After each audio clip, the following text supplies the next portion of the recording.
Hollis is a United States Air Force combat veteran who served from 2003 to 2007.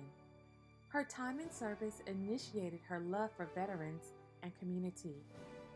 She has worked for the federal government, at the VA in Reno, Nevada, and in Central Arkansas. So I graduated high school early. I was 17, and I come from a very military-friendly family. Most of my family was in the military.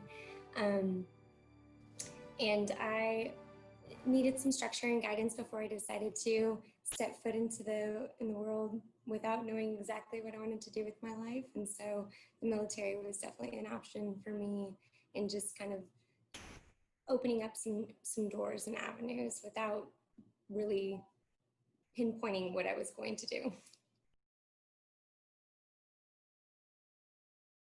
So I was really excited. I mean, I knew it was going to be a brand new adventure. I was obviously anticipating some of the scary things that were being told. I knew I was going to be yelled at, and all these apprehensions that come from the horror stories of basic training. But really, I was very excited just to kind of start the journey of becoming a part of the military and seeing like what that world was going to look like and where it was going to take me.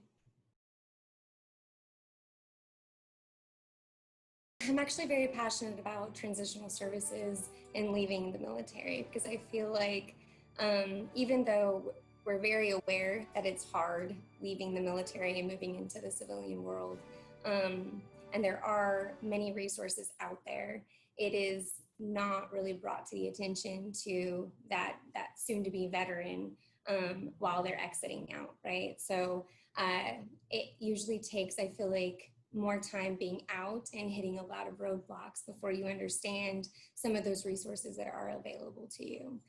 So for me personally, that transition looked a lot like I was ready to be out.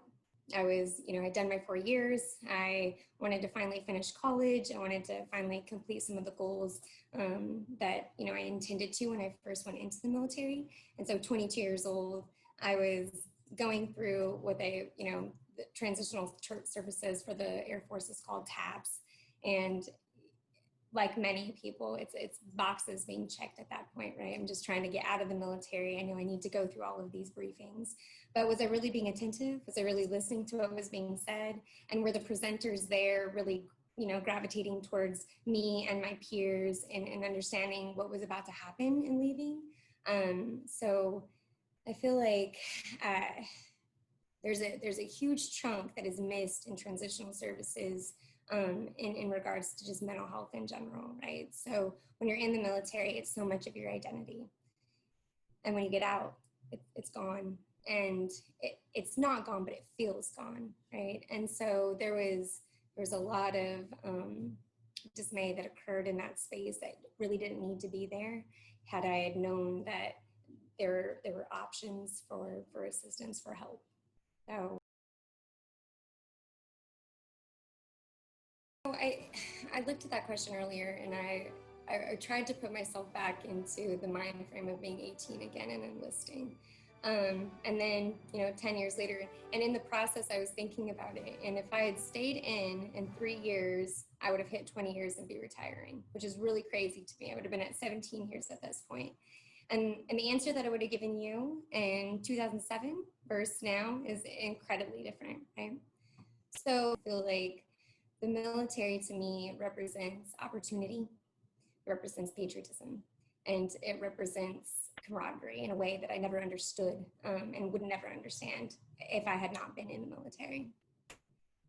A lot of us who joined the military, 17, 18 years old, were obviously looking for something, and it's more than just a career. But at that time, that really doesn't sink in. And I don't think it really does until, 17 years later, when you can reflect back and understand like what that pathway, what that did for you and the opportunities that it brought. I feel like there's still a really big disconnect in just veterans in general in the community and reintegration back into just normal civilian life.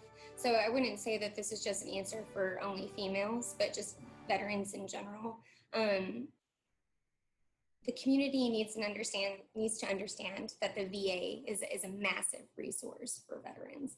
And a lot of times, and even though we sit in those transitional service briefings, right, and we hear about the VA, it's hard to understand. I think there's a stigma, and there's a change that needs to be done within the culture of understanding that the VA is not for your grandpa, right? It's for anybody that served time in the military, and it's there for a reason. And there's not certain milestones or things that you're supposed to achieve in the military in order to be accepted into that space. Like it's honestly an extension of the military at that point.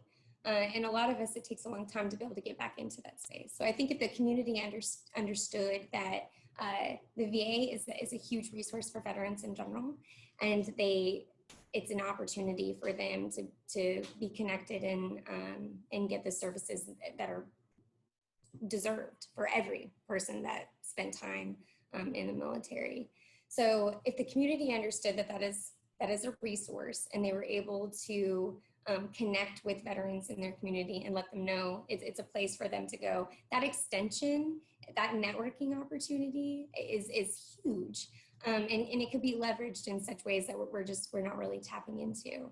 Specifically with women, I would say just acknowledging that women are veterans. So I think that's a big culture shift right there, right? Like just a lot of people still think that, or they assume, and when they're talking about veterans and people in the military, that it's a male, and it's not. There are clearly women that are in there too.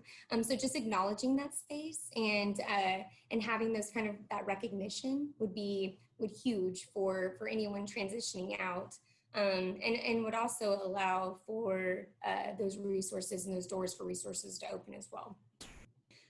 So I worked for the VA for quite a while, actually, in suicide prevention. I did a lot of peer support work in that space as well. And I was an employee with the VA before I enrolled into the VA as a veteran. And there was just this weird space where I felt like, and like I said, I come from a military background. So my grandpa, who is pilot, B-52 pilot, amazing, clearly, like that was sacred ground for him. I didn't feel like I was deserving of that space. And I think that's a stigma that we're still trying to debunk. And I know a lot of veterans, and I know a lot of people that are advocates within the VA.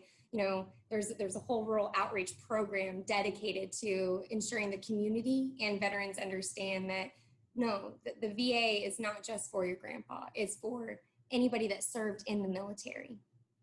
That's your safe place. This is such a hard question. Because it could really go. So, I don't think there's something what you hear from women in a corporate world or civilian world setting, equality in general, right? So just as women veterans are dismissed in the community, I feel like there's a pretty big dismissal that occurs with women that are currently in the military as well. The female to male ratio is obviously very, very different. And it still feels like a battle to be able to feel an equal with your brother and sister at arms, right? Like it's not brothers with brothers. It's we're all here together. It's still a challenge. Now, granted, it's been many years since I've been in the military, but I have friends that are still in, and we would have been serving at the same time. They would have been reaching they're at their 17-year mark right now. And unfortunately, I've heard that culture shift has not changed. It's still very much so not to that equality status that I feel is deserving of women at this point. Yes, so I've actually did this 3 years. It would have been 3 years, yes. And I absolutely love it. It's one of those things where you really don't understand the significance until you're a part of it. So having the opportunity to be in a fashion show is pretty cool, first of all, right? But then also doing it with other women that served in the military. It's been a long time since I've been in the military, but there's always going to be like a soft spot in my heart for anyone that served as well, right? There's just an immediate connection. And so I was standing among strangers, women veterans, but they weren't strangers because they're my family immediately, knowing that we all have come from a place that most people don't understand. My favorite thing that we did during our walk, like the catwalk part, so it's just super, yes, exactly, feeling very fierce in that space, wearing really cool clothes, but we saluted each other. And one, I haven't gotten to salute somebody in a very long time, but I can't tell you the emotions invoked in that space when you're able to look in the eyes of another woman that served in the military, that there's just this unspoken emotion that just jives together. And through that salute, it was truly a beautiful experience. And I appreciate Few for putting that together for us to be able to salute women veterans.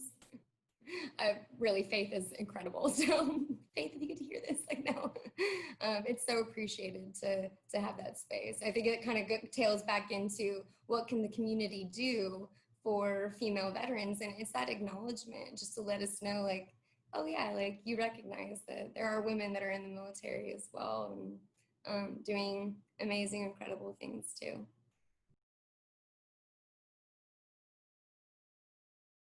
I would tell her to go for it. First of all, if it's something that she's admiring to do, I would warn her of some of those inequality issues, and advise her to stay strong in herself and in her character. Um, be the leader that you want to be, and continue to strive and move forward.